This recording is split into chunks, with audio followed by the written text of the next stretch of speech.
আপনারা দেখতে পাচ্ছেন যে প্যান্ট গুজিয়ে লাথি মেরে একটা পেঁপে পারলো, কিন্তু পেঁপেটি আসলে ভালো না, পচা। আর এই আপেলগুলো ঝাঁকিয়ে পারার পর দেখেন আপেলগুলো কালার দেখেন, আর এই ভিতরে দেখেন একবার, এই যে দেখেন। এবার এই আখগুলোকে দেখেন কালো, কিন্তু এই আখের যে চিনিটা হয় বা রসটা হয় সেটা কিন্তু অনেক মিষ্টি। এই যে দেখেন, আর অনেক রসালো হয় এই আখটি। আর এই পালং শাকটি দেখেন,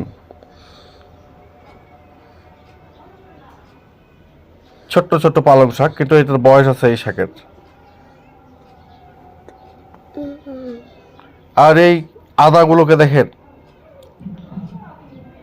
এবং আদার ভিতরে কালার আপনাদের দেখাই। এই যে দেখেন, সবাই ভালো থাকবেন, সুস্থ থাকবেন।